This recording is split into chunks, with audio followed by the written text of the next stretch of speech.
Hello, kamusta tayong lahat? I praise my Father, I exalt His name, for He is mighty, He is holy, He is just, He is righteous. And because of His loving kindness. Dito sa Psalm, chapter 150, verses 1 up to 6. Praise the Lord. Praise God in His sanctuary. Praise Him in His mighty firmament. Praise Him for His mighty acts. Praise Him according to His excellent greatness. Praise Him with the sound of the trumpet. Praise Him with the lute and harp.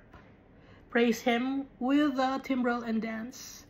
Praise Him with stringed instruments and flutes. Praise Him with loud cymbals. Praise Him with clashing cymbals. Let everything that has breath praise the Lord. Praise the Lord. So nakasulat ito sa Psalm 150 verses 1 to 6.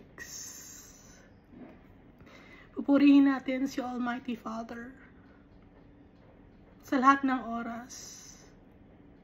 Pupurihin natin siya sa kanyang mga ginawa at gagawin para sa atin. Because all the things that He created and all His plans are for us. And I praise my Jesus Christ, my Savior, my Redeemer, the Lamb of God, the only mediator to the Almighty Father. Because of Jesus Christ, we now know that our Father is faithful, He is powerful, omniscient, omnipotent, omnipresent. And I am thankful of the Holy Spirit, for He brings us peace, love, joy, forbearance, kindness, gentleness, faithfulness, goodness, and self-control.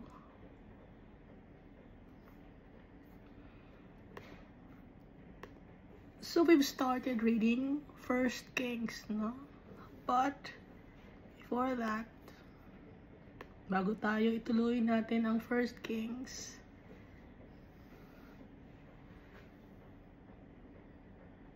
kilalanin muna natin yung other heavenly hosts. Si Almighty Father, kilala natin, di ba? Si Jesus Christ. Yung mga angels, wala silang wings. Walang nakalagay dito sa Bible na may wings ang mga angels. Sino ang may mga wings na nakalagay dito sa Bible?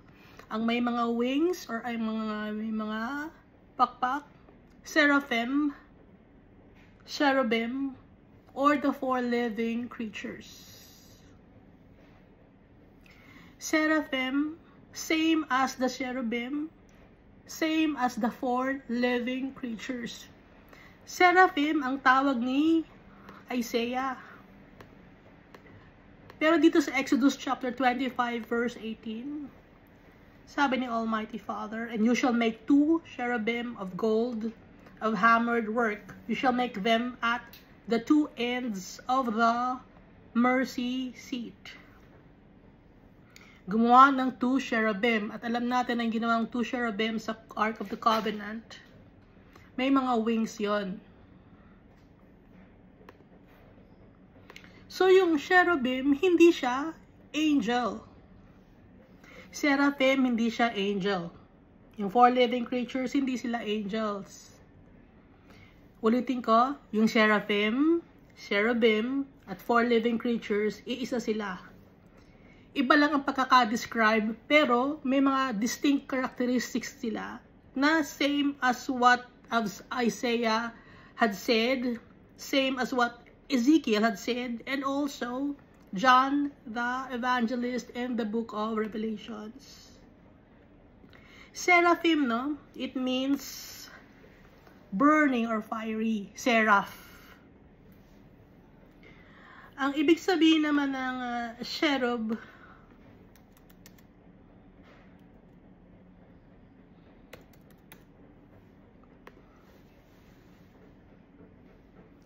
or she, ay God will fortify. She, no? She. C-H-E. At yung four living creatures, yun ang describe ni John the Evangelist. Or John the Beloved. Isa sa mga 12 apostles. Bago nag-start ng ministry, si Isaiah, dito sa Isaiah chapter 6, tinawag siya ni Almighty Father. Basahin natin, ano? This is to distinguish kung ano ba tong seraphim, ano ba tong cherubim, ano ba tong four living creatures. At malalaman natin na sila ay iisa lang.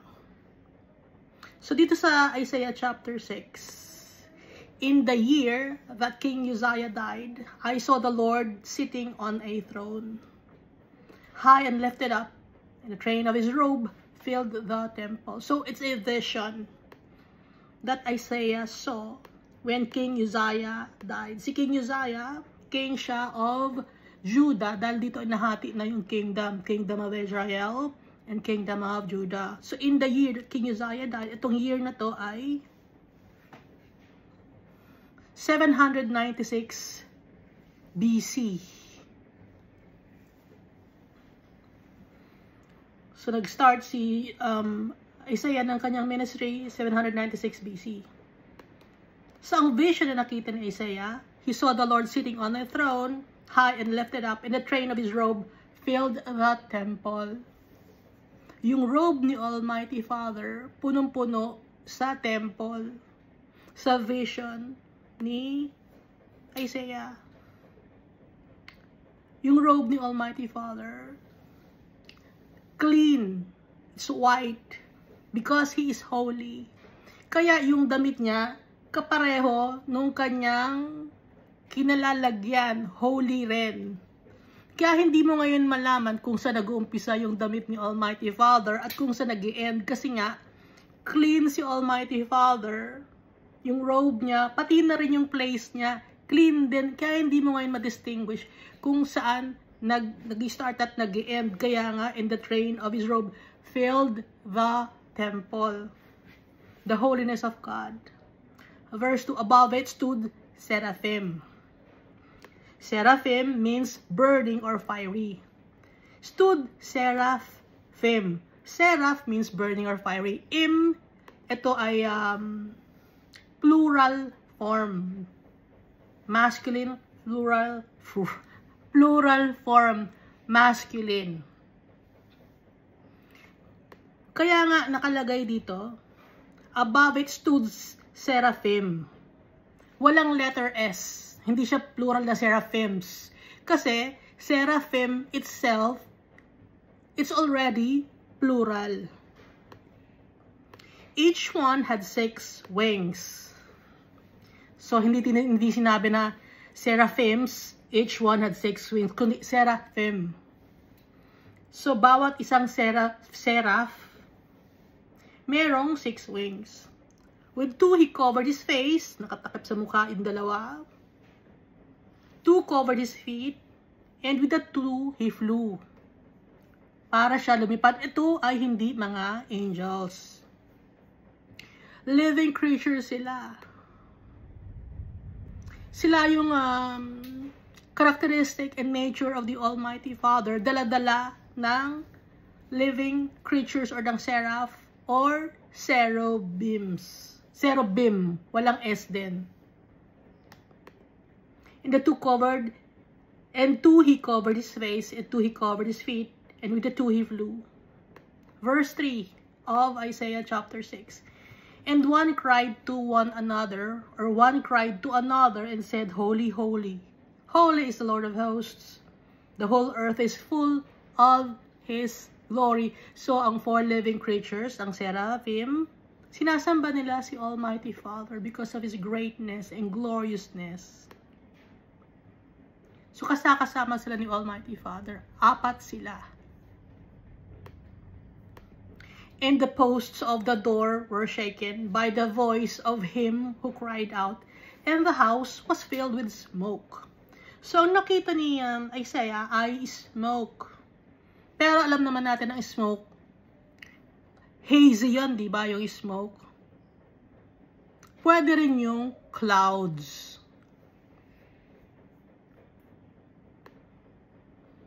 Kasi, kaya may smoke or clouds, hindi pwedeng direkta makita si Almighty Father. Kaya may mga nako-cover ng clouds or smoke. Dahil hindi pwedeng direkta makita ni Isaiah, mamamatay si Isaiah. Verse 5, so I said, woe is me, for I am undone. Kakatakot, takot na ako, kawawa naman ako ay mamamatay, sabi ni Isaiah. For I am destroyed or undone, because I am a man of unclean lips. Madumi ako. Madumi ang bibig ko. Sabi ni Isaiah, sigurado mamamatay ako, nakita ko yung gloriousness of the Almighty Father. And I dwell in the midst of a people of unclean lips. At nakatira ko sa mga tao na masasama ang mga bibig, kung ano-ano ang lumalabas sa kanilang mga bibig. Dahil ang tao, kung ano ang lumalabas sa bibig natin, yun ang nasa puso natin. Kaya sinasabi niya unclean lips kasi nga, unclean ang heart ng mga tao. Kung unclean ang heart ng mga tao, lalabas sa bibig natin, unclean din. Ngayon, kung clean ang heart ng mga tao, clean din ang lalabas sa bibig. Kasi kung ano ang nilalabas ng bibig natin, yun ang nasa hearts natin, di ba? Nakalagay sa Bible. For my eyes have seen the King, the Lord of hosts. Nakita ko, mamamatay ako, sabi ni Isaiah. Kawawa na ako, lagot na ako. Verse 6, then one of the seraphim, hindi seraphims, no? Kasi nga, plural na yung seraphim. Kasi ang singular ay seraph. Then one of the seraphim flew to me, yung fiery creature, flew to me, having in his hand a live coal. Sa kamay ng isang seraph, merong coal na may fire, kaya live coal, which he had taken with the tongs from the altar. So may altar doon, kinuha niya gamit ang tong. Kasi nga, fire yon. Hindi masama ang fire. Ang fire nakakalinis siya. Bakit sa impyerno may fire? Gustong linisin ni Almighty Father ang impyerno, kaya may fire doon para malinis ang mga tao, pero hindi na mangyayaring malilinis ang mga tao or mga kaluluwa sa impyerno. Dahil tapos na ang kanilang time.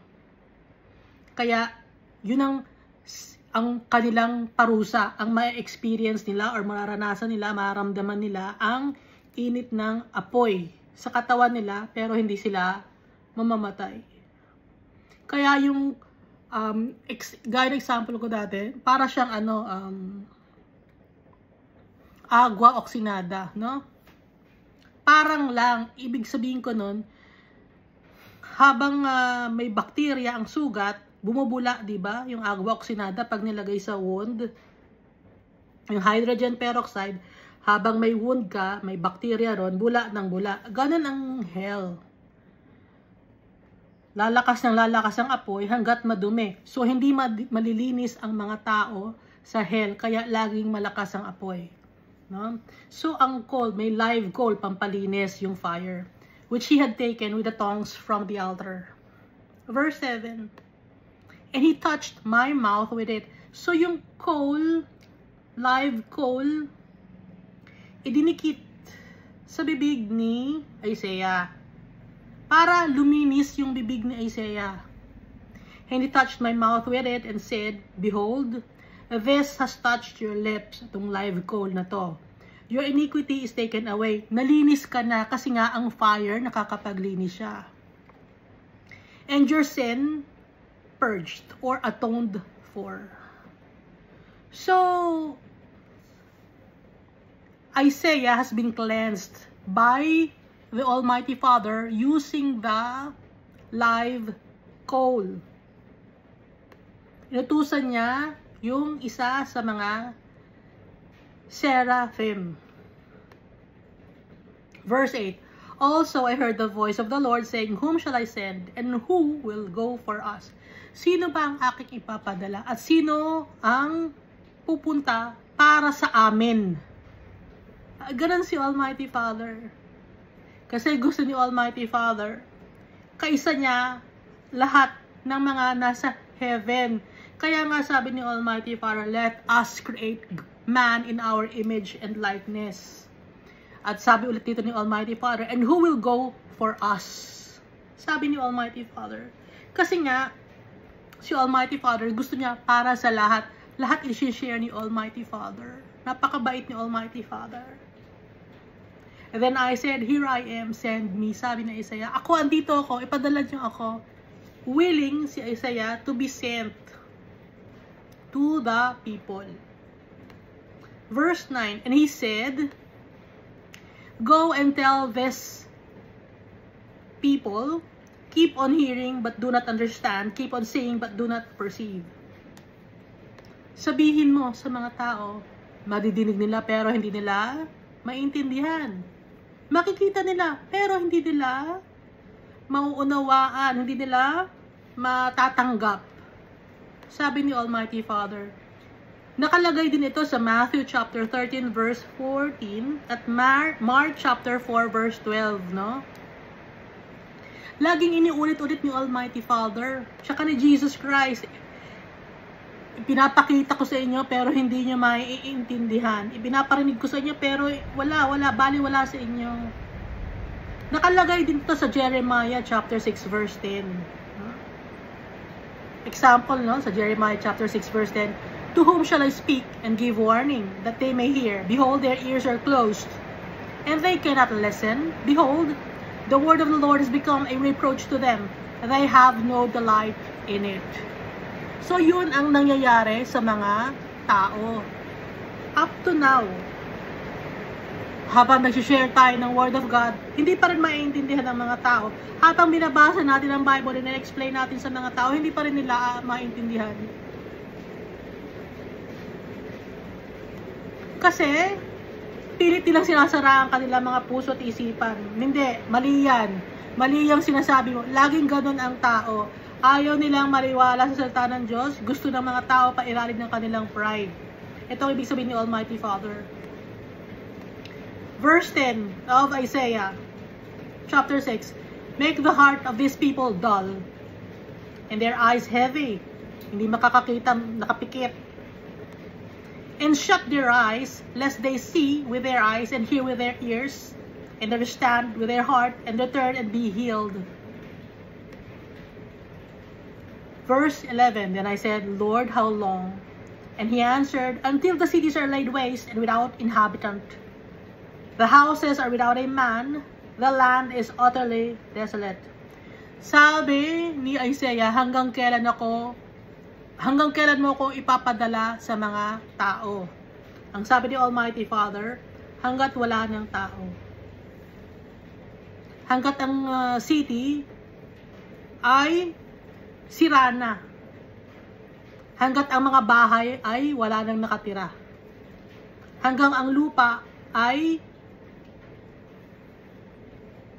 desolate. Nangyari na ba na ang cities ay laid waste and without inhabitant? Hindi pa, di ba? So, itong sinasabi ni nakasulat sa Isaiah, prophetic book to. Okay? Hanggang ngayon, binabasa natin ng Isaiah. So, ibig sabihin, may mga tao pa rin dito sa mundo. So, hanggang kailan natin babasahin itong Isaiah? Until the cities are laid waste and without inhabitant. The houses are without a man. The land is utterly desolate. So even if Isaiah is not with us anymore, the words of the Holy Father still stands. Hanggang ngayon, binabasa natin ang book of Isaiah kahit wala na si Isaiah. Because it's the word of the Almighty Father. Verse 12. The Lord has removed men far away, and the forsaken places are many in the midst of the land. But yet, a tenth will be in it. Hanggang wala ng tao. Pero, may matitira, a tenth. Ano ba yung a tenth? 1/10 will be in it and will return and be for consuming.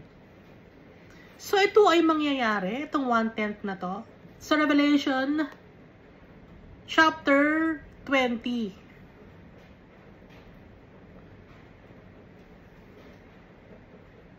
So, after the mark of the beast, no? Magpapalagay ba kayo ng mark of the beast?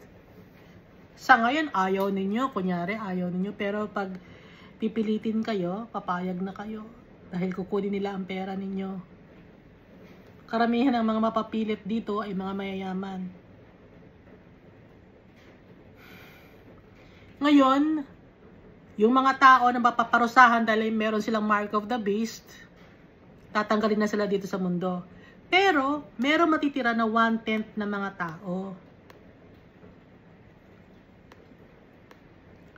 So, itong mga 1/10 na to, na natira, hindi to kinuha ni Jesus Christ.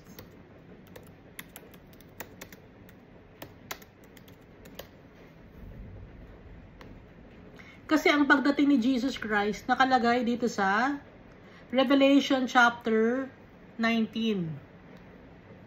Ngayon, itong Revelation chapter 20, dito na ngayon papasok yung 1/10. Naintindihan natin? Yung 1/10 of the total population na matitira after malagyan ng mark of the beast ang mga tao, darating ngayon si Jesus Christ.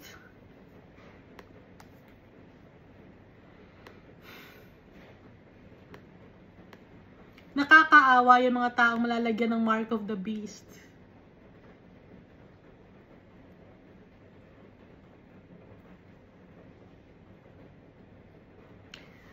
Dito sa Revelation chapter 19 verse 11, Now I saw heaven open, and behold a white horse. And he who sat on him was called Faithful and True, and in righteousness he judges and makes war. So ito yung pagdating ni Jesus Christ. Revelation chapter 19. Sino ang kasama ni Jesus Christ?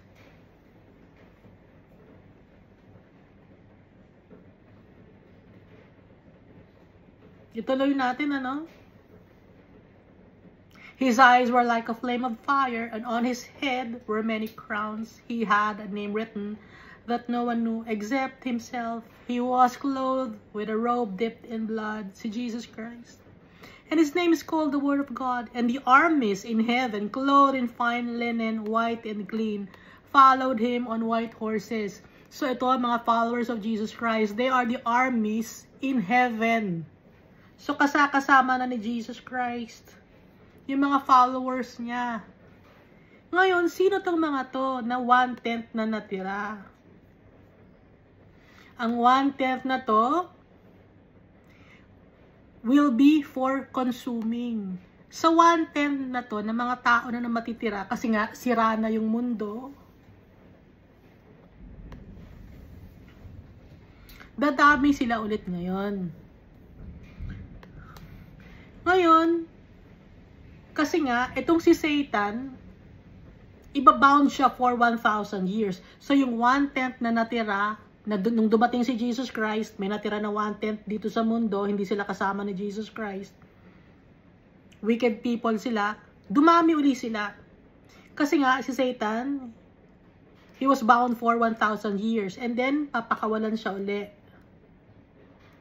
So, yung 1/10 na yun, dadami uli sila. Magkakaroon ng Battle of Gog and Magog. Ngayon, nakalagay dito sa Isaiah, as a terebinth tree or as an oak.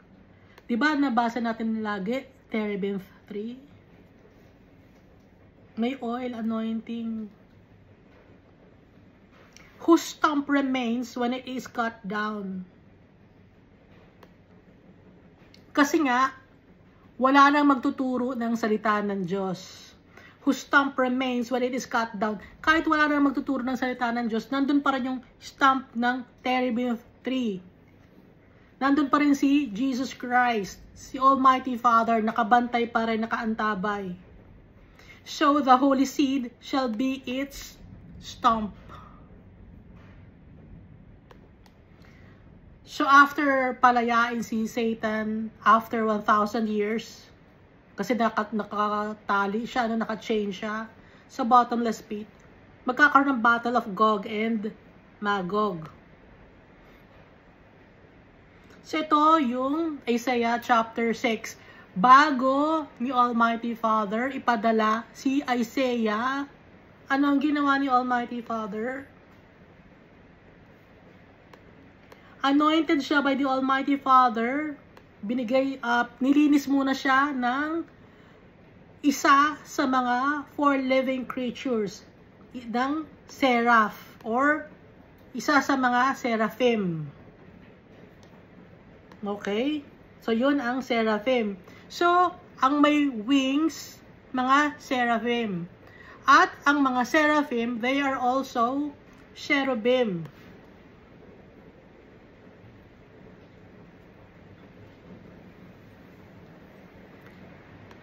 Tingnan naman natin dito sa Ezekiel chapter 3, no?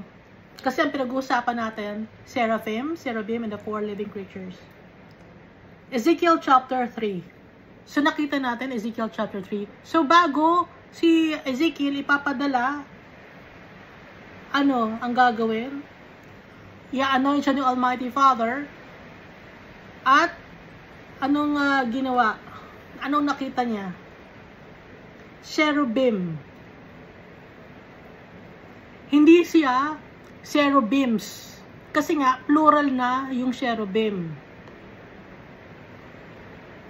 Ezekiel chapter 3, moreover, he said to me, so si Ezekiel na tayo, no? Son of man, eat what you find, eat this scroll and go, speak to the house of Israel. Anong scroll tong sinasabi ni Jesus, ni Almighty Father? Ang scroll na sinasabi ni Almighty Father ay ang kanyang salita.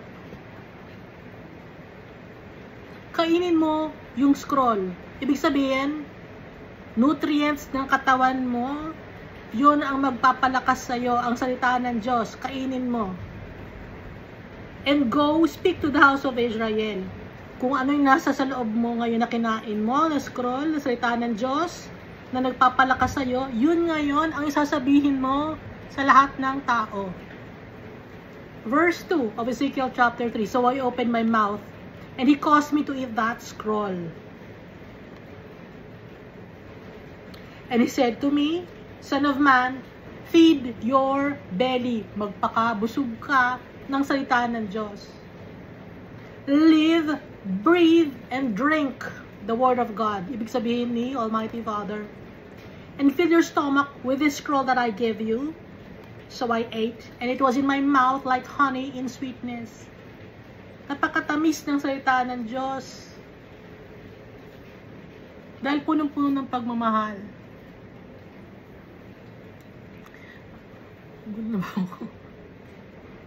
Verse 4, then he said to me, Son of man, go to the house of Israel and speak with my words to them. So, saka na ngayon magsasalita si Ezekiel kasi binigay na ni Almighty Father yung scroll kay Ezekiel na kainin. Ngayon kung ano yung kinain ni Ezekiel, yun ngayon ang sasabihin niya sa mga tao. Kung ano nagpapalakas sa kanya, i-share niya sa mga tao. Yun ang ibig sabihin. Verse 4, then he said to me, Son of man, go to the house of Israel and speak with my words to them. Yun ang scroll, salita ng Diyos. Ang scroll, itong Bible.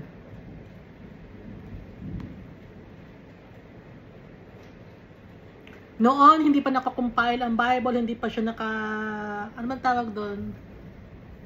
Hindi pa siya booklet. Ang scroll, ganon, di ba? Scroll, nakabalupot, nakabalumbon, naka-roll. Kaya nga, scroll. Roll. So I ate, and it was in my mouth like honey in sweetness. Ganito rin ang nangyari kay John the Evangelist or John the Beloved. Revelation chapter 10 verse 9. Then I went to the angel and said to him, "Give me the little book." And he said to me, "Take and eat it, and it will make your stomach bitter, but it will be sweet as honey in your mouth." So same kaya John the Evangelist or John the Beloved, little book kay Ezekiel, scroll, but it's the same. May mga nakasulat, ibig sabihin, salita ng Diyos.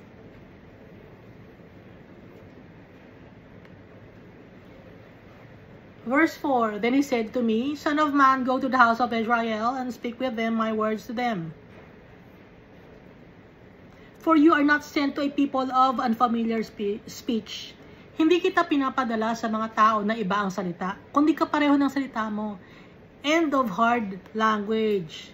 But to the house of Israel, sa mga kalahi mo, dun ka mag-share. Sabihin mo sa mga kalahi mo, pare-pareho kayo ng salita, di ba? Hindi man mahirap maintindihan, sabi ni Almighty Father. Not to many people of unfamiliar speech. Hindi kita pinapadala sa mga tao na iba ang salita. End of hard language, whose words you cannot understand. Surely I have sent you to them. They would have listened to you. Sabi ni Almighty Father. Verse 7, but the house of Israel will not listen to you. Kapareho ng sinabi kay Isaiah. Kahit magsalita ka, hindi sila makikinig sa'yo. Because they will not listen to me, for all the house of Israel are impudent and hard-hearted. Di ba ganun din ang sinabi ni Almighty Father dito kay Isaiah? Go and tell these people, keep on hearing but do not understand, keep on seeing but do not perceive. Make the heart of His people dull.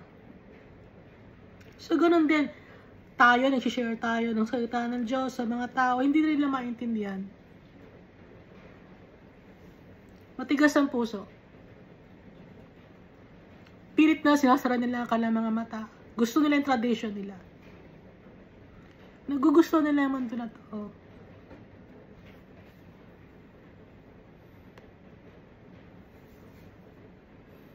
Ay nilang, gusto lang mabuhay sa kasinungalingan. Verse 8, behold, I have made your face strong against their faces. Sabi ni Almighty Father kay Ezekiel, ginawa kong makapal ang mukha mo. Sabi ni Almighty Father kay Ezekiel, I have made your face strong against their faces. Magiging makapal ang mukha mo, ginawa kong makapal ang mukha mo, hindi ka mahihiya. Kung anong sasabihin ko, yun ang sasabihin mo.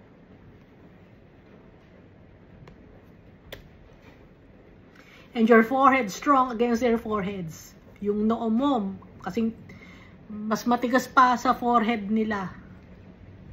Hindi ka mahihiyang magsalita sa mga tao tungkol sa salita ng Diyos. Sabi ni Almighty Father kay Ezekiel. Kaya tayo, hindi tayo mahihiya magsalita. I have made your face strong against their faces.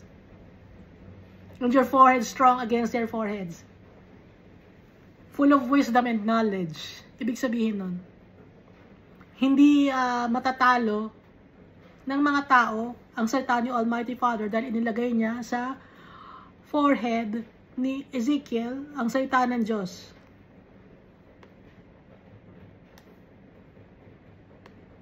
So ang forehead ni Ezekiel stronger than the forehead or sa utak ng mga tao na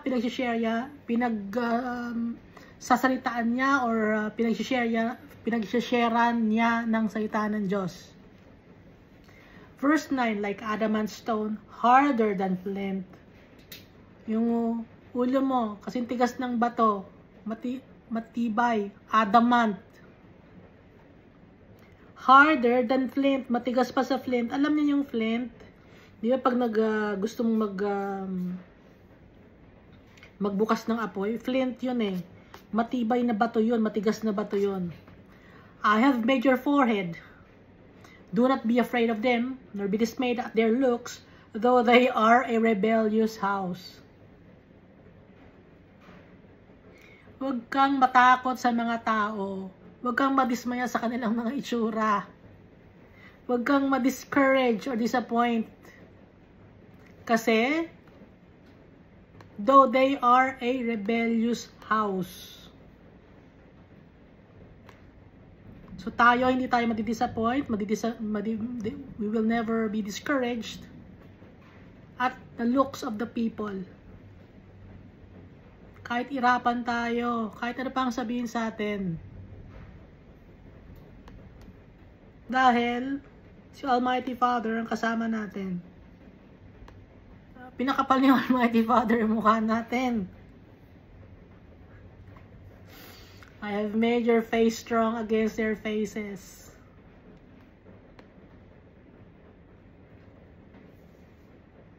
Verse 10. Nabasa na natin itong Book of Ezekiel, no? At saka yung Book of Isaiah. Inuulit lang natin dahil nga nandito yung 4 living creatures. Verse 10 of Ezekiel, chapter 3. Moreover, he said to me, Son of man, receive into your heart all my words that I speak to you, and hear with your ears. Intindihin mo yung mga sinasabi ko sa iyo. At tanggapin mo sa iyong puso ang mga salita ko. And go, get to the captives, to the children of your people.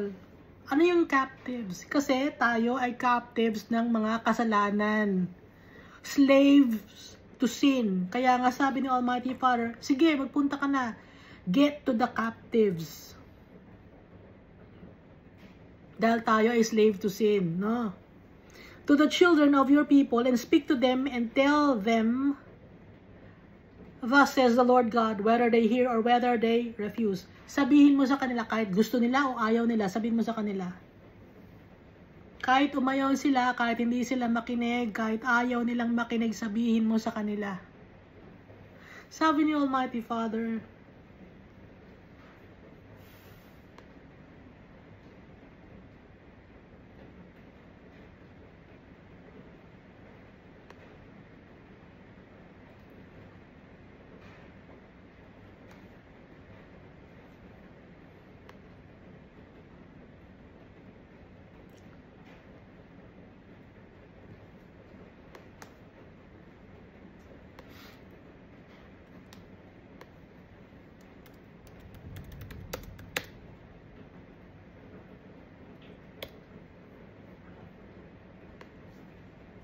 so, makapal ang mukha mo, hindi ka matatakot, sabi ni Almighty Father.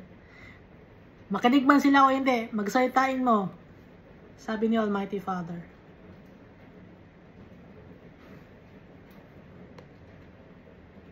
Kahit ayaw nila o gusto nila, makikinig sila. Basta, ang gawin mo, sabihin mo yung pinapasabi ko sa iyo.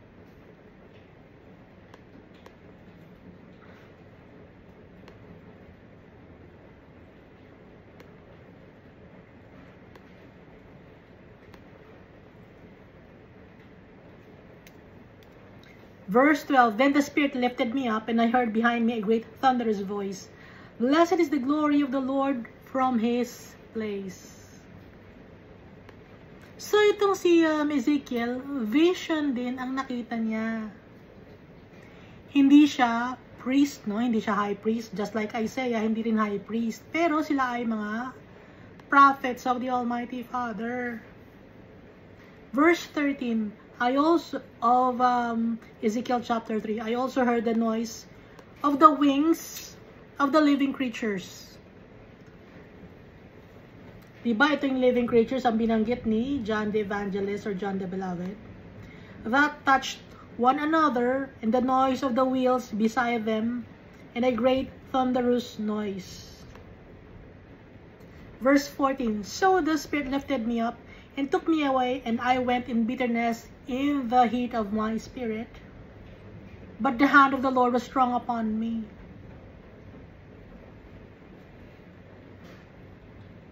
Kahit ayaw niya, I went in bitterness in the heat of my spirit. But the hand of the Lord was strong upon me. Kahit ayaw mo, kung gusto ni Almighty Father, wala kang magagawa.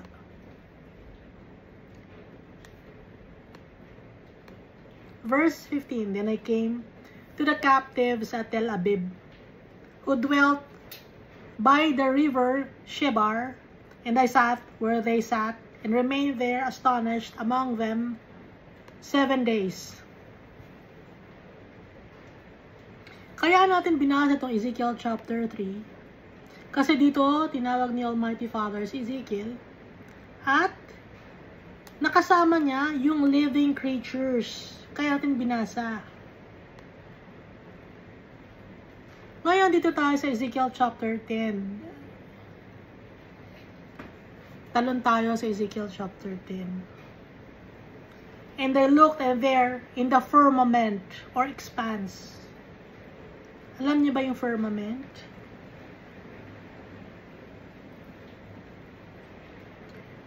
When the Lord God created the earth, He also created a firmament.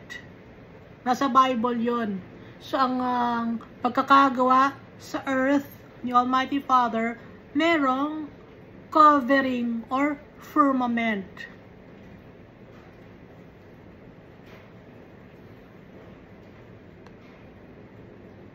Kaya sometimes, or most of the time rather, nagka-clash yung science at saka yung salita ng Diyos. Pero mas paniniwalaan natin ang salita ng Diyos. Dahil itong salita ng Diyos, unang-una pa to, bago pa to, na-invento ang science. Ang tao, sinungaling. Pero si Almighty Father, never siya nagsinungaling. So, ang mundo, merong firmament. Ulitin ko, no? And I looked, and there in the firmament that was above the head of the cherubim. So, ibig sabihin, marami sila. Hindi lang isa. Hindi, akala kasi ng iba, yung cherubim ay mga bata na may mga pakpak na parang Cupid. Hindi sila Cupid. Walang, hindi angel ang cherubim. Hindi Cupid ang cherubim. Kasi di ba may mga, movie yun? Munting cherubim or, tinan nyo yung cherubim na nasa internet na dinedepict ng mga tao, kamukha ng Cupid, merong pakpak na malitas baby or bata, hindi ganun ang itsura ng cherubim sa Bible. Kahit si ChatGPT, hindi niya alam ang itsura ng cherubim. Kasi in-enter ko, no, create yung Ark of the Covenant with the cherubim. Ang nakita kong nilagay na cherubim niya, mga bata, baby na may pakpak. Hindi ganun ang itsura ng cherubim.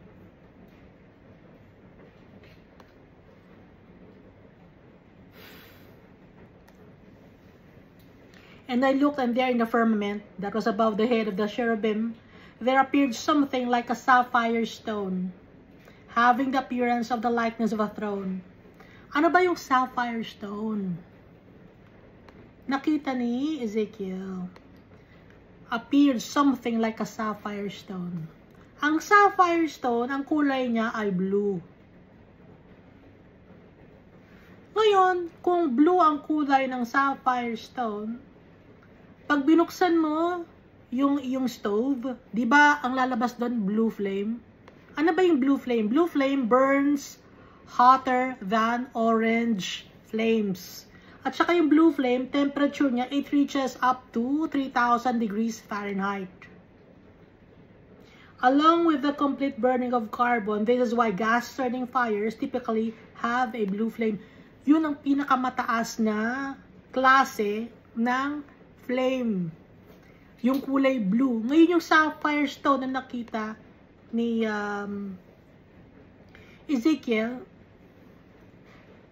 pure flame na nakakapaglinis. No? Naintindihan natin, ano? Iska, naintindihan mo? Lagi magulong buko. Hindi ko na malaman kung anong gagawin ko sa buko. Yan na. Having the appearance of the likeness of a throne. Yung sapphire stone, nag-glow siya. Kasi nga, blue flame na nakakapaglinis ng carbon. Lahat ng bagay nalilinis ng blue flame. Kaya nga, di ba, pag yun ang pinakamataas na antas ng flame. Having the appearance of the likeness of a throne. So, si Almighty Father, malinis na malinis si Almighty Father. He's holy, He's righteous. Verse 2, Then he spoke to the man clothed with linen and said, Go in among the wheels under the cherub. Sabi ni Almighty Father sa man clothed in linen. Itong man clothed with linen,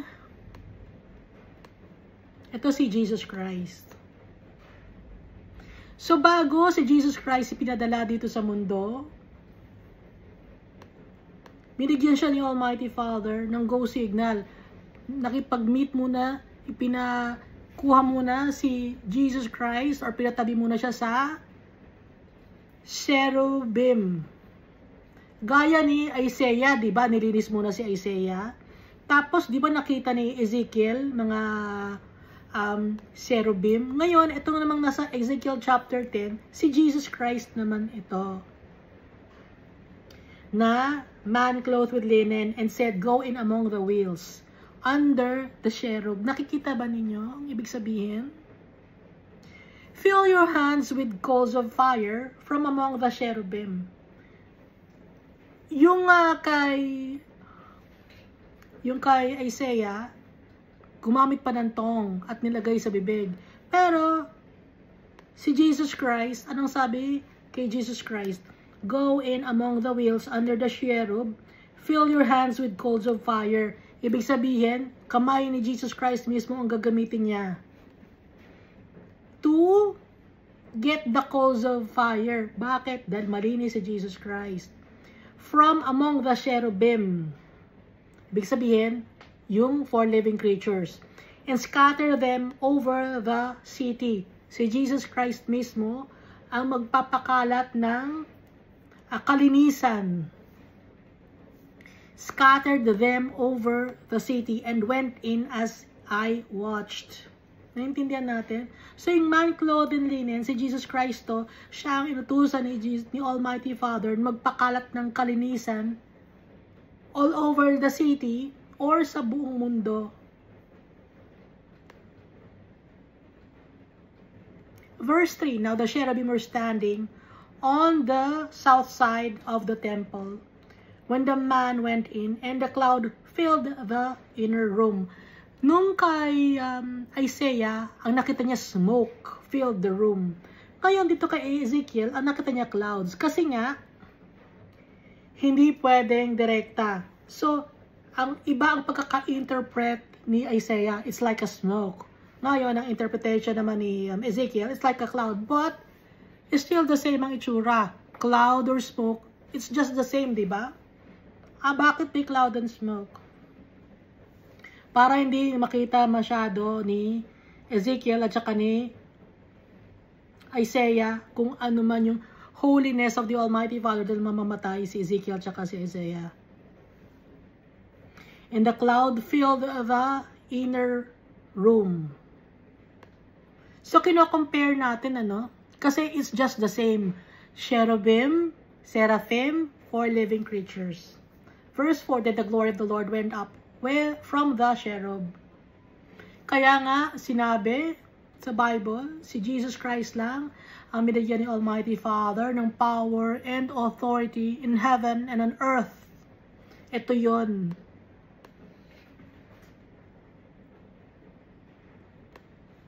Wala nang ibang binigyan ng power na pinakuha ng coals of fire to be spread to the city except Jesus Christ. Then the glory of the Lord went up from the cherub and paused over the threshold of the temple, and the house was filled with a cloud, and the court was full of the brightness of the Lord's glory. The gloriousness of the Almighty Father, it's overwhelming. Verse 5, And the sound of the wings of the cherubim was heard. Kasi nga, ang mga cherubim, sila ang mga wings. ang mga angels, wala silang wings. Kaya nga, bakit pag naggagawa kayo ng drawing sa internet, pag sinasabing angels may pakpak, hindi, walang pakpak ang mga angels. Ang may mga pakpak, ang mga cherubim or seraphim or four living creatures. Sana maintindihan ninyo, pero hindi nyo maintindihan dahil nakasara ang puso at isipan ninyo.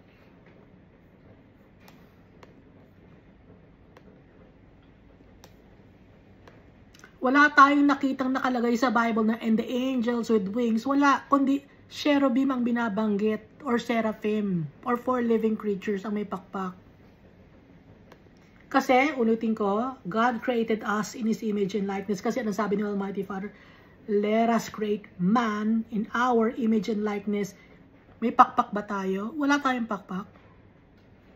So kung wala tayong pakpak, wala rin pakpak ang mga angels. Sinong may pakpak? Ang cherubim, seraphim, or the four living creatures? Isa lang sila.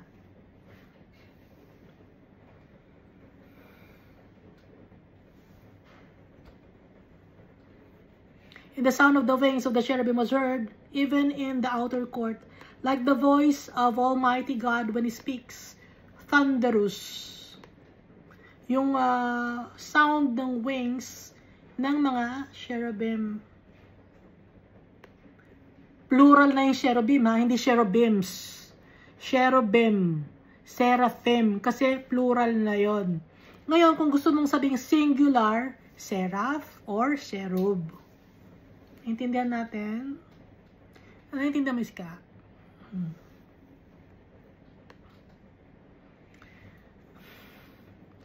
Tutulugan mo lang to, Iska. Ha? Tayong nanonood ka, Iska. Bakit ka natutulog? Hindi mo natatapos?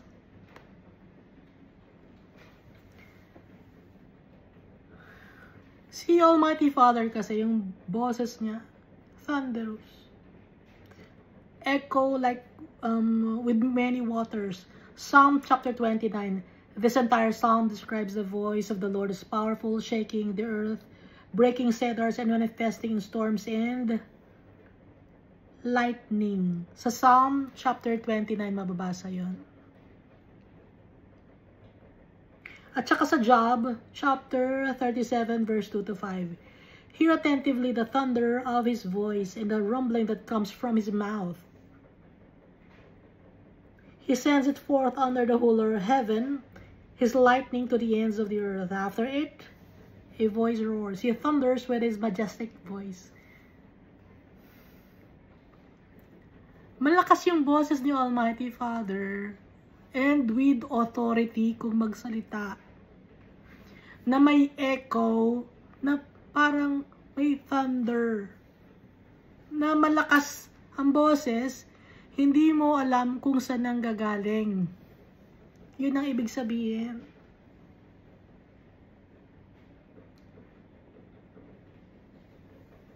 And He does not restrain them when His voice is heard. God thunders marvelously with His voice. He does great things which we cannot comprehend. Napaka-powerful ni Almighty Father na kahit boses lang niya, very powerful. Verse 6 of Ezekiel chapter 10. Ulitin ko, pinag-usapan natin dito cherubim, no?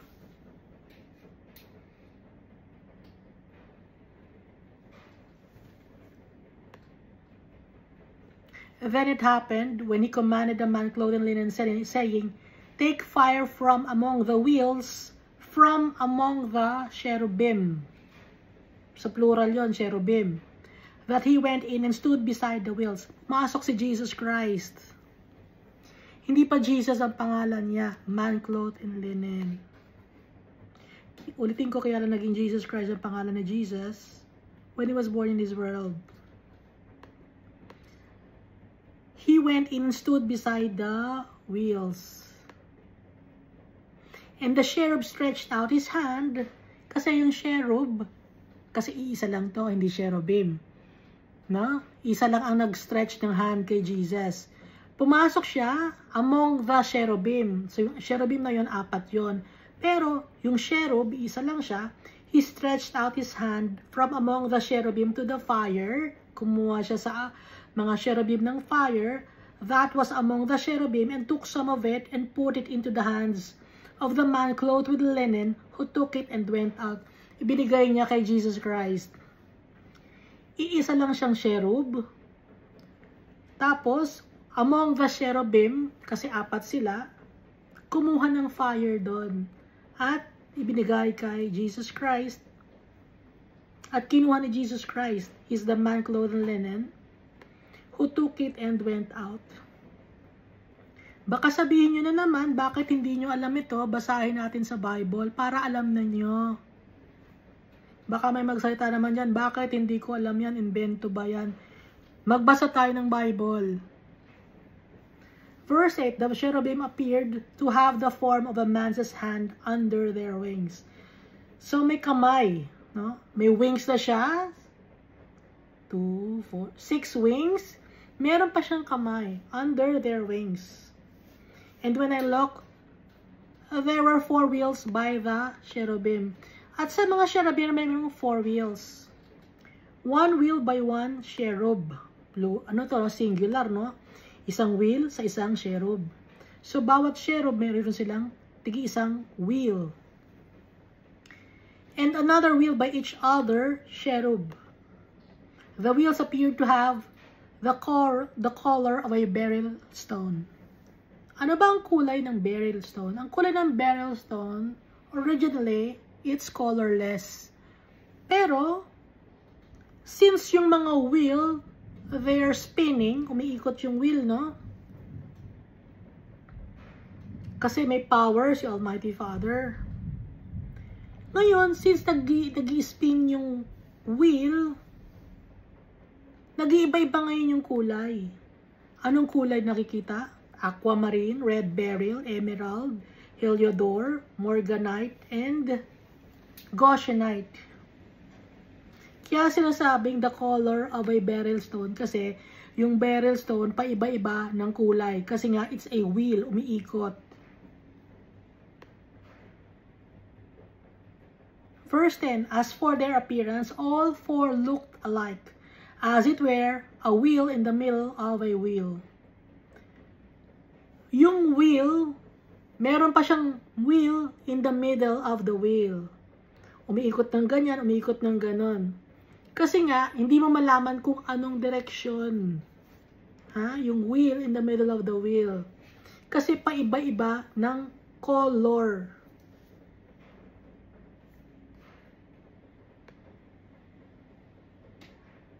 Pero pare-pareho sila ng itsura.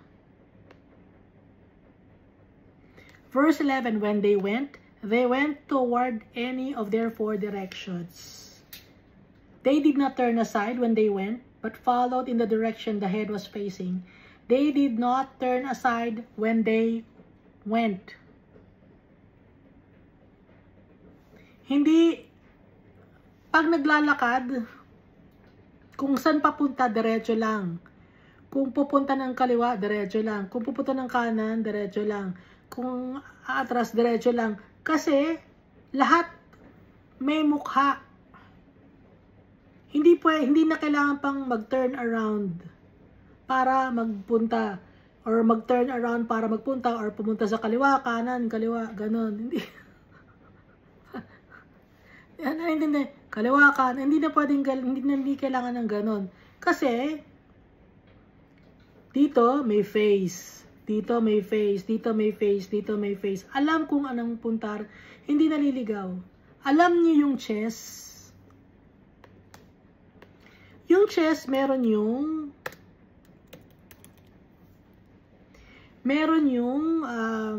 chess piece na rook. Ganon yung rook. Pag naglakad yung rook, alam niyo yung rook sa chess. Diretso lang. Di ba walang mukha yung rook? Pero, yung 4 living creatures, may mukha sila. Pero itong rook, yung lakad lang niya, atras, abante, left side. Ganon ang lakad.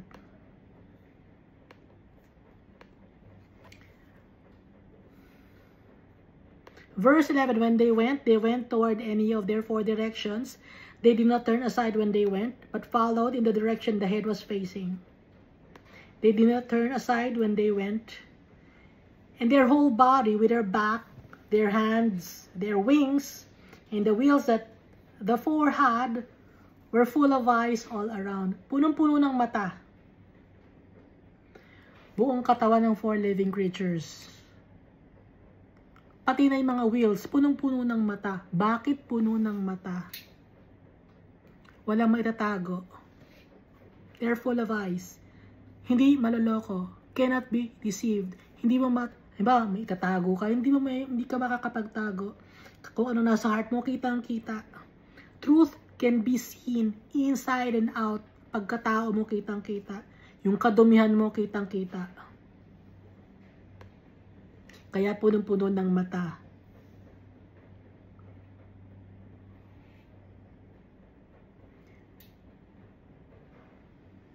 Hindi naman nito na, it's a,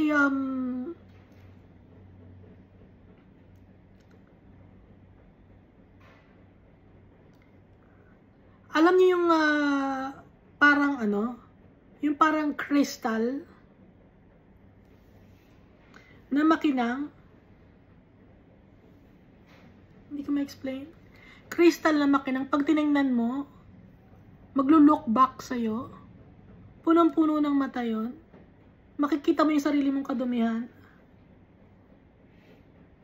Nakikita ng four living creatures yung kadumihan mo. And at the same time, makikita mo rin yung kadumihan mo.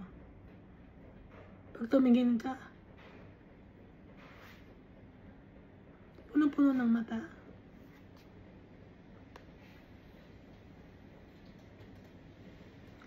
As for the wheels, they were called in my hearing, wheel.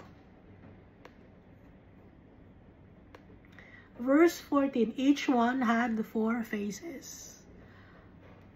Bawat isang living creature, 4 ang mukha niya.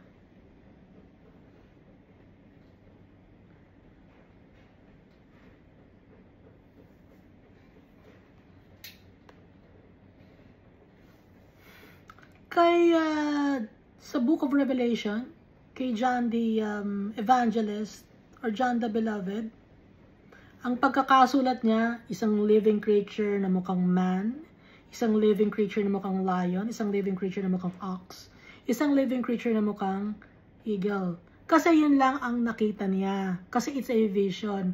Pero ang nakita naman ni Ezekiel, bawat isang living creature, 4 ang mukha. The first face was the face of a cherub. Pero ang nakita ni John the Evangelist, face of an ox. Cherub means multiply. Ibig sabihin pa iba-iba ng mukha. Naintindihan natin? The second face, the face of a man. The third face, the face of a lion. The fourth, the face of an eagle. Anong ibig sabihin? Kasi nga, yung nagbigay ng coal of fire sa man clothed in linen, meron siyang face ng cherub. Ngayon, yung second face, face of a man, dahil characteristics ni Almighty Father,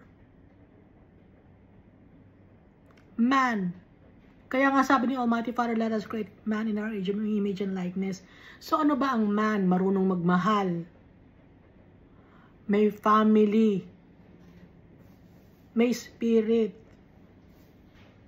May soul. Yun ang man. Nakikisimpathize. May pagmamahal sa kapwa-tao. Yun ang karakteristik ng man. Physically, kapareho natin si Jesus Christ, si Almighty Father, and the angels.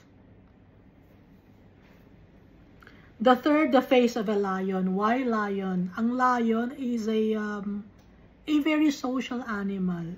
Royalty. Protective ang lion. Territorial ang lion.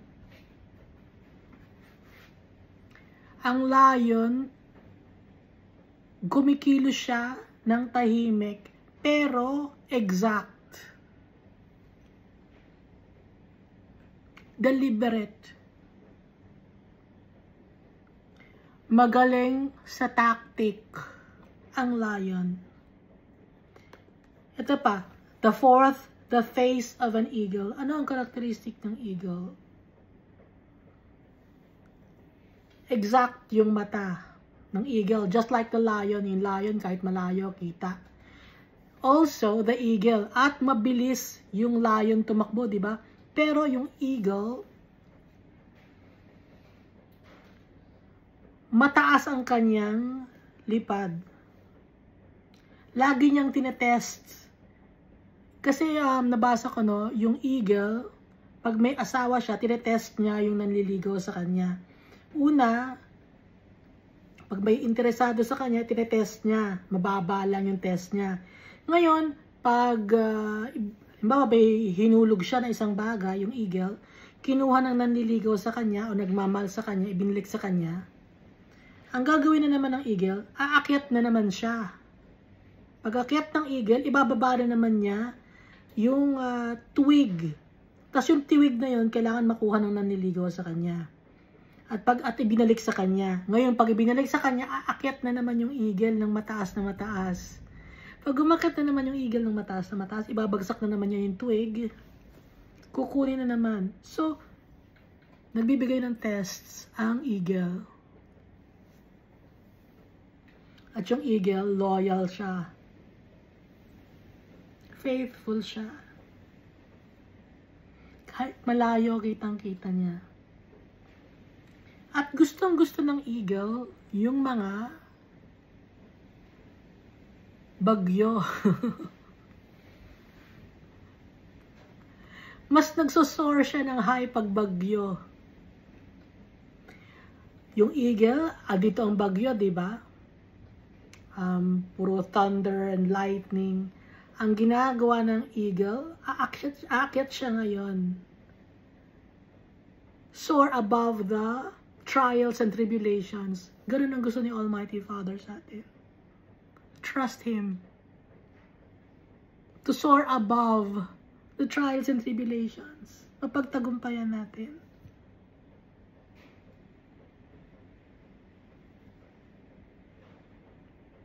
So yung lion, king siya. Kingly royalty. Protector. So characteristics ni Almighty Father. Itong 4 living creatures. Yung nakita ni John the Evangelist, face of an ox. Ano ba yung ox? Very persistent and patient. Ganun si Almighty Father. Nag-aantay. Napaka-patient ni Almighty Father sa atin. At nagtatrabaho. Masipag.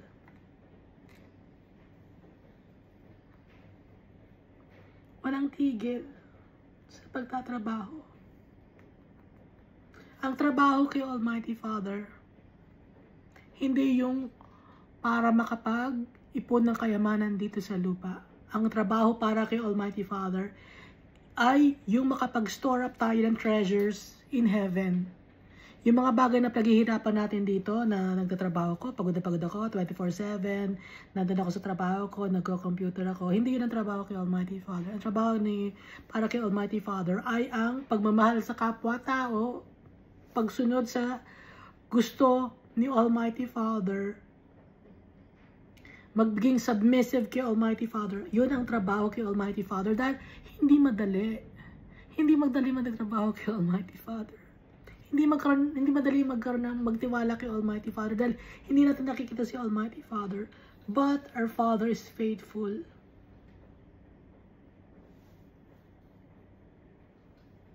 So ituloy natin, ano? So ito yung binanggit natin. Kaya natin ito binanggit. Characteristics kasi ito ni Almighty Father. Verse 15, and the cherubim were lifted up. So plural. The cherubim, hindi cherubims, no? The cherubim were. Ibig sabihin, plural yon. Lifted up. Naintindihan na natin? Na hindi siya cherubims, kundi cherubim. That's plural in itself already. Pero pag sinabi natin cherubim, or cherub, pag sinabi natin cherub, singular yon. Pag sinabi natin seraph, singular. Pag sinabi natin seraphim, plural. Cherubim, plural. Verse 15, and the cherubim were lifted up. This was the living creature I saw. By the river Shebar. Bakit tinawag na cherubim? Kasi nakita niya sa river Shebar. Kaya yun ang tawag niya. Yun ang nakita niya sa river Sherab. Kaya natin binasa yung Ezekiel chapter 3. Verse 16 na tayo of Ezekiel chapter 10. Then the cherubim went, and the wheels went beside them. And when the cherubim lifted their wings to mount up from the earth, the same wheels also did not turn from beside them. When the cherubim stood still, the wheels stood still. Pag tahimik lang ang cherubim, hindi gumagalaw, pati yung wheels naka-stood still lang. And when one was lifted up, the other lifted up itself also, or other lifted itself up. For the spirit of the living creature was in them. Nasa wheel.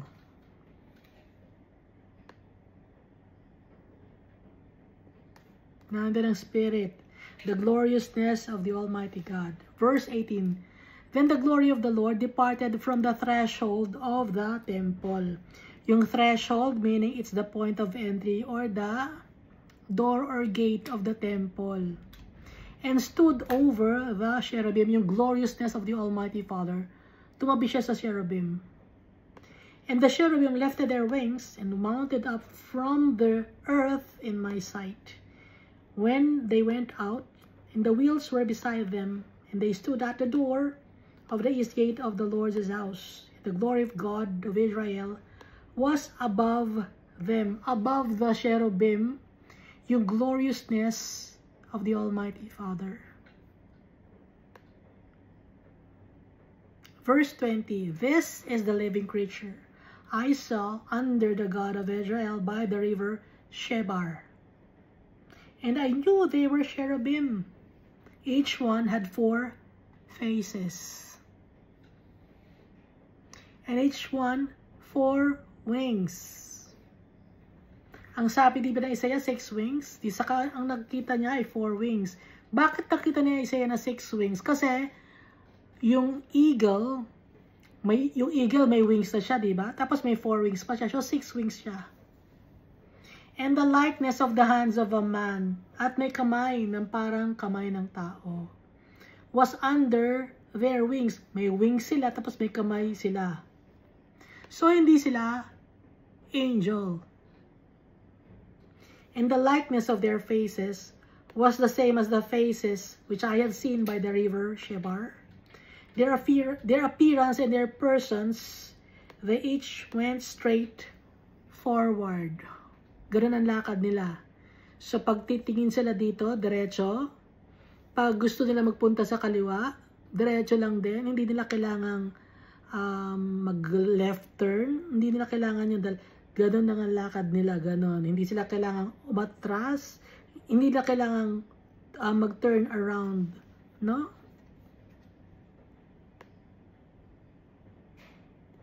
Ngayon, dito na tayo sa Revelation chapter 4. Kay, ano naman to? Kay John the Evangelist or John the Beloved, the youngest apostle of Jesus Christ. He died of natural death at the island of Patmos. Kasi si John the Evangelist, mag-isa lang siya sa island of Patmos. Wala siyang kasama doon. Mag-isa lang siya. Wala siyang katulong. Walang nag-assist sa kanya kung kakain siya. Siya lang mag-isa. Kasi nga, ano siya yung, ano bang tawag doon? It was ostracized in the society. Dahil ang tingin sa kanya ng mga tao ay delikado.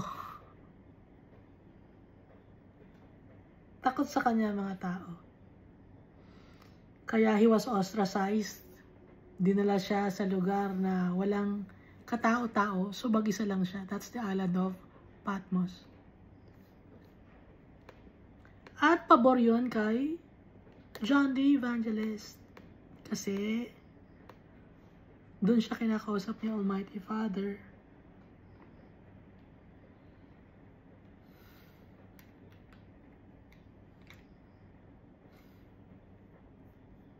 Akala nila malulungkot si John the Evangelist or John the Baptist. Hindi malulungkot si John the Beloved, no? Not John the Baptist.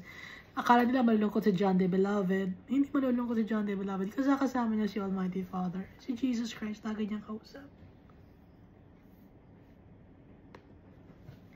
So, dito na tayo sa Revelation. Chapter 4. Tungkol na naman ito sa 4 living creatures, seraphim or cherubim. After these things I looked, and behold, a door standing open in heaven. And the first voice which I heard was like a trumpet speaking with me, saying, "Come up here, and I will show you things which must take place after this." So may nagsasalita, maganda yung boses. Like a trumpet speaking with me. Nakarinig na ba kayo ng ganong salita? Ng ganong boses na nagtumatawag ng pangalan ninyo? Baka matakot kayo, no? Nakarinig na ako ng ganong salita. Tinatawag yung pangalan ko, natutulog ako. Ginigising ako. Pero wala naman tao. Pero sino yun? Pero yung boses niya, maganda. Hindi si Almighty Father yon kasi alam ko yung boses ni Almighty Father, thunderous, no? Gaya ng boses ni Jesus Christ. Pero yung narinig ko na boses na tumatawag sa name ko, maganda yung boses niya. Siguro parang hininga na magandang hininga. After these things I looked, and behold, the door standing open in heaven, and the first voice which I heard was like a trumpet speaking with me, saying, "Come up here, and I will show you these things which must take place after this." So, ito ay isang angel, wala siyang wings. Ha? Maghanap na naman kayo ng angel. Kasi, nababothered ako dahil mali-mali ang depiction sa internet, mali-mali ang depiction ng mga Christians. Ba't hindi nila makita?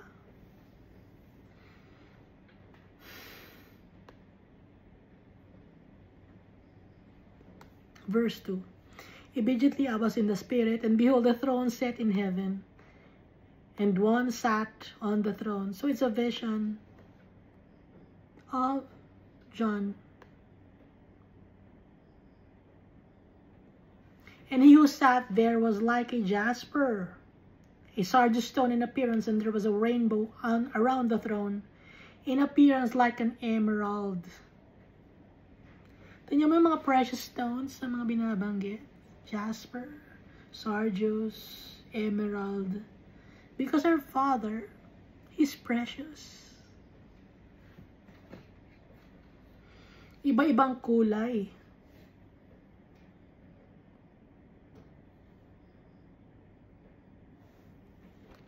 Magagandang mga kulay na nakaka-calm. Verse 4. Around the throne were 24 thrones. Alam na natin ang 24 thrones na to, no? Kung para kanino. Hindi to para sa religious leader ninyo. Baka sabi nyo, hindi, nandiyan yung religious leader namin kasali sa 24 thrones. Hindi. Mali kayo. 24 thrones. And on the thrones I saw 24 elders sitting. Who are these 24 elders? 12 tribes of Israel, and the 12 apostles. Siyempre, wala na si Judas Iscariot. So, sinong napalit? Si Matthias. At sa 24 thrones na to, siyempre, wala yung tribe of Dan. Ang pumalit, ang tribe of Manasseh and tribe of Levi. Wala Ephraim at ang tribe of Dan. Naintindihan natin, ano? At si Joseph, siya na yung, kasi anak naman niya si Manasseh, no? So, yun na yun. So, sila yung 24 elders. Clothed in white robes, and they had crowns of gold on their heads. Totoo bang gold ito? Ang gold na sinasabi sa Bible, it's the holiness of the Almighty Father. Nasa sa ulo ng mga 24 elders. Hindi to physical crown. Baka naghahanap pa kayo ng physical crown. Kailangan magkaroon ako ng ginto na crown sa heaven. Bakit mo pa kailangan ng ginto sa crown in heaven? Na crown in heaven? We don't need that.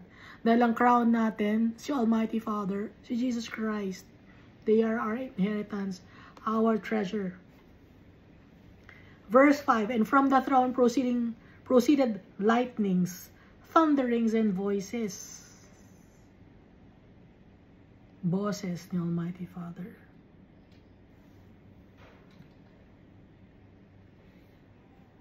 Thunderings and lightnings. 7 lamps of fire were burning before the throne, which are the 7 spirits of God. 7 spirits of God. Why 7? It's a complete number.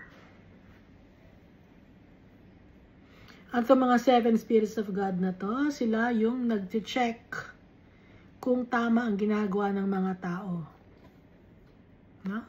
Verse 6, before the throne, there was like a sea of glass like crystal. So, yung bago yung throne, sa harap ng throne, merong sea of glass like crystal. Makinang na makinang. Hindi mo maintindihan, basta makining siya. Na para siyang glass, pero pwede kang manalamin. And in the midst of the throne, and around the throne, were 4 living creatures full of eyes in front and in back. So, ito na naman, yung cherubim or seraphim. Nakikita ninyo? Magkaiba sa Isaiah, magkaiba sa Ezekiel. Ilang years ang pagitan nila. Especially rito kay John the Beloved. Pero, nakita rin niya yung 4 living creatures. The first living creature was like a lion. Alam na natin na ibig sabihin ng lion. Protective, kingly royalty. Protector.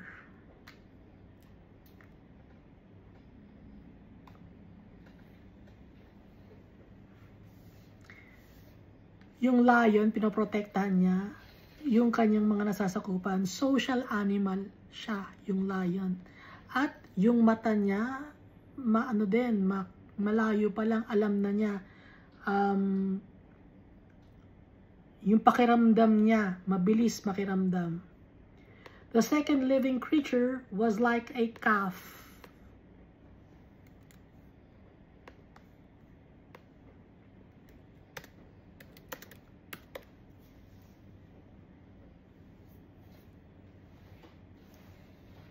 Calf, no? Or ox. Ano ba ang characteristics ng calf or ox? Ulitin natin, ano?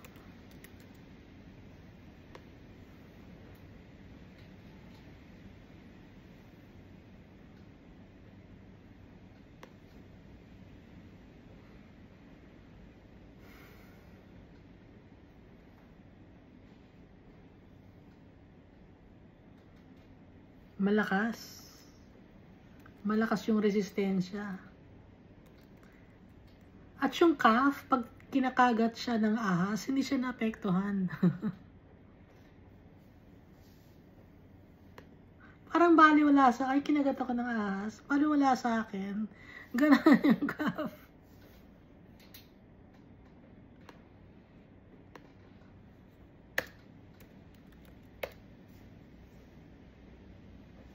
At yung calf or ox, bright, alert, responsive to stimuli, good muscle development, strong. That's our Father. Ganun ang characteristics niya. Yung stance niya, stable. Pero, he is warm, he's docile, very accepting, humble. That's our Father. Ano ang characteristics ng tatay natin?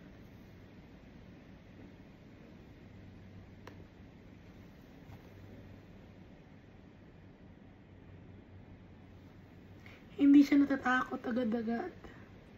Wala siyang takot. Not overly skittish. Hindi maarte.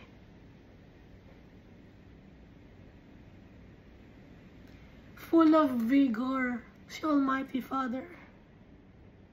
Nakakapag-produce siya ng anything out of nothing.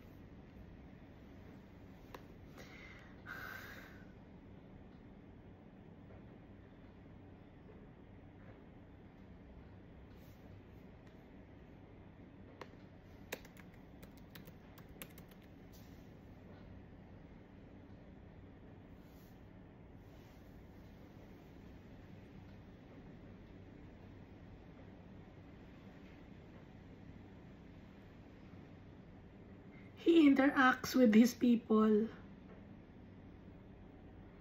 At saka interesado siya sa atin. And he can easily engage to us.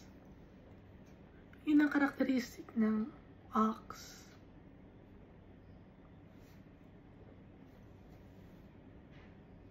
Napakabait. Calm and relaxed.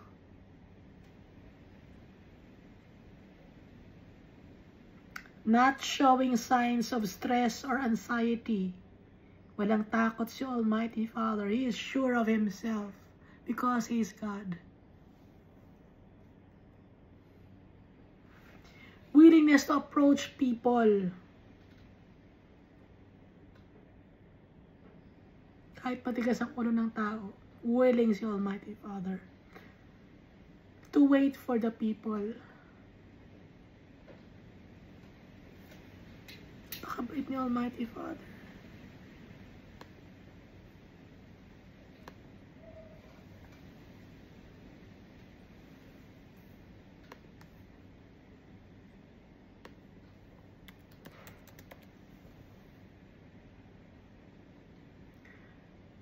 I-add ko lang, no, yung characteristics ng lion.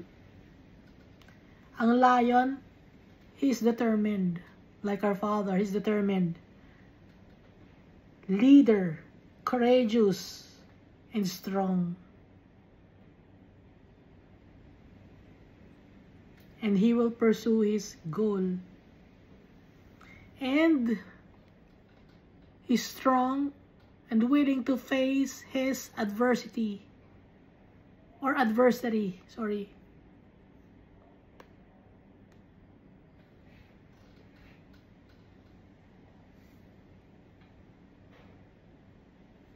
Head on. Hinaharap niya ang bagay head on. He takes charge. Strong mind, and he's focused on people. Generous, si Almighty Father.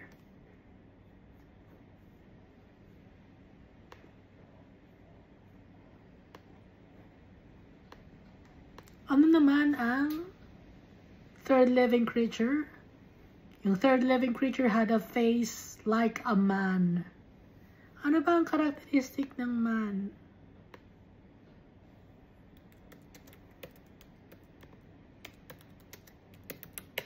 yung magagandang karakteristik ng man.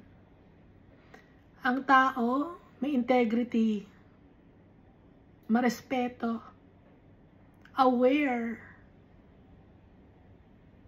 emphatic, and responsible, and take accountability. Yun ang mga good characteristics ng mga tao. Na dapat na meron tayo dahil yung tatay natin, he is good. At yung tatay natin, meron siyang self-respect. And he also respects people. He's compassionate.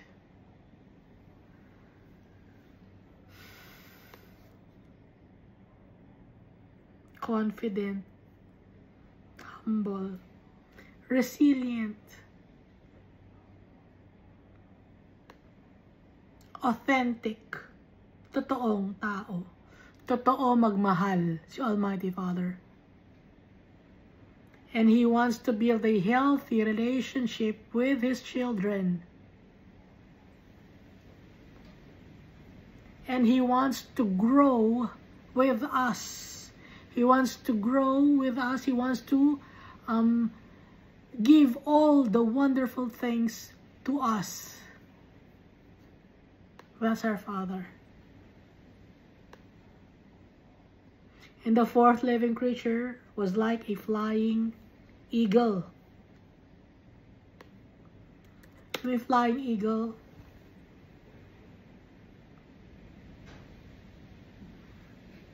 Sa mga challenges, hindi umaatras.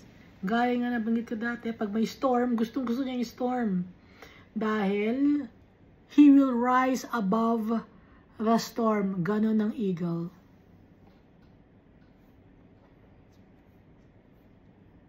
At ang eagle, may freedom. So because of Jesus Christ, He has freed us from the bondage of sin and shame.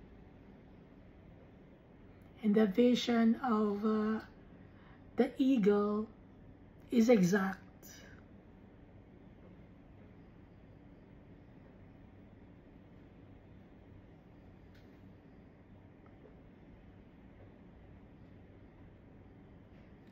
Eagle also learns from their experiences and maintain a strong sense of self-belief. Ano pa? Exceptional eyesight. Confident. Decisive and focused. That's our Father. Decisive si Almighty Father to give us our inheritance. Decisive si Almighty Father sa lahat ng kanyang mga sinasabi dito sa kanyang mga salita. He's focused on us. He's confident in His power.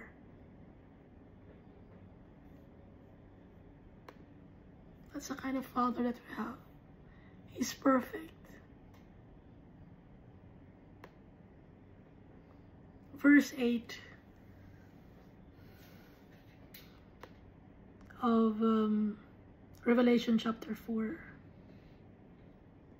So nakikita nyo, bago si Isaiah, he was sent out to the people, na-meet niya muna yung four living creatures, no?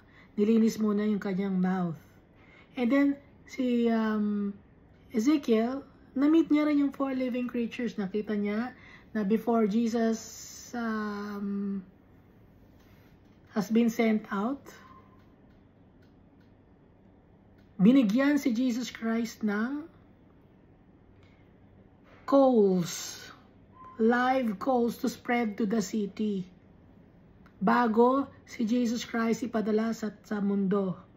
And then, dito naman sa Revelation, ipinakita din ang four living creatures kay John. In the early part of Book of Revelation, kasi ito ay Revelation chapter 4. So, binibigay muna ni Almighty Father sa mga prophets niya yung kanyang katangian. Pinapakita niya yung kanyang power. At nililinis niya yung kanyang mga servants. Pine-prepare niya.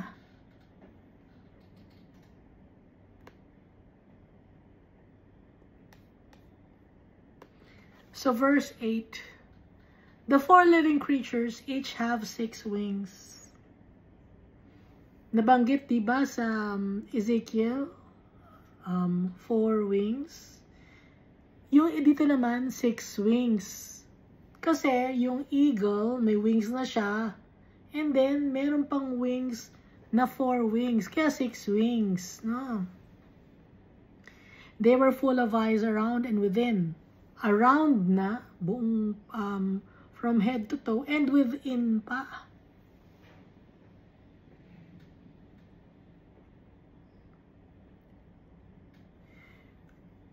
Hindi ito yung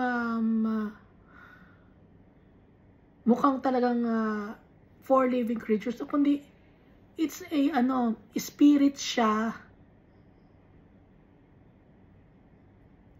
Hindi ma-explain. Spirit siya na para siyang bubble na makikita mo may pero makikita mo rin yung sarili mo. Maraming mata siya, pero spirit din siya.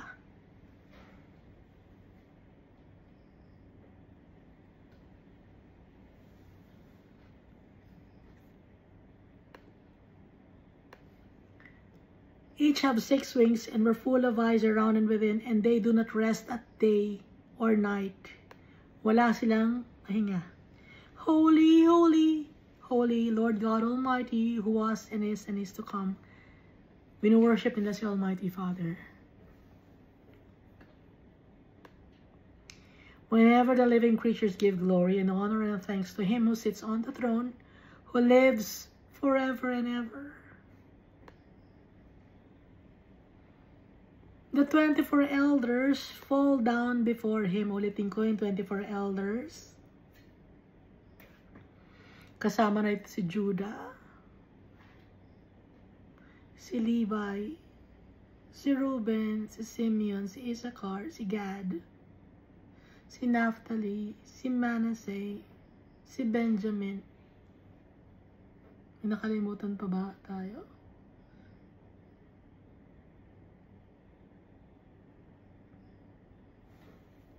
Sino ngayon?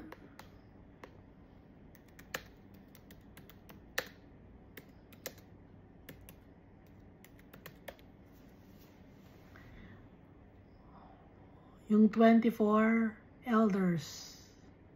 Reuben, Simeon, Levi, Judah. Wala na si Dan. No? Hindi siya kasali, si Dan. Si Naphtali kasali, si Gad kasali, si Asher, si Issachar, si Zebulun. And then si Joseph, ang kapalit niya ay si Manasseh, wala si Ephraim. And Benjamin. So those are the 12 elders, and the other 12 elders are the 12 disciples of Jesus. Wala na si Judas Iscariot, ang nandun ay si Matthias. Napaka-blessed din Matthias, no? Siya yung napili. So, ibig sabihin, wala sa kasikatan yun. Okay, kasi si Matthias, hindi naman siya sikat, pero kasali siya sa 12 living, kasali siya sa 12 elders, or sa 24 elders, including the 12 tribes of Israel.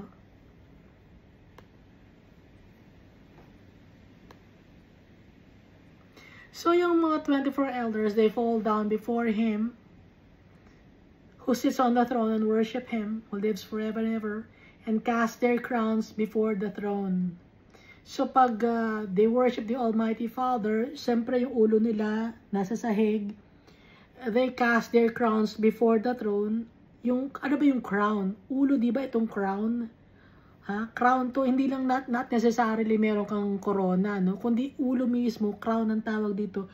Yung ulo mo, nasa sahig, wino-worship mo si Almighty Father. Verse 11, you are worthy, O Lord, to receive glory and honor and power.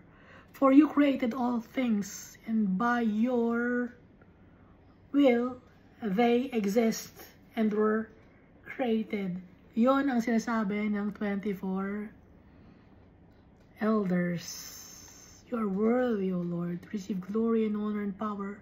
For you created all things, and by your will they exist and were created. Because of the will of the Almighty Father. That's why we exist. Kaya tayo nandito because of our Father. So we must be thankful every day. Because our Father is good. He's holy, He's just, He's righteous. All the things in this world, they're just mirages. They're not real. What's real is our Father. What's real is heaven. What's real is Jesus Christ. To be with them for all eternity. That's real. For now we cannot see our Father, but time will come we will see Him face to face. Because He loves us so much. And He wants to share to us all the abundance, all His treasures. Thank you, and God loves us all so much.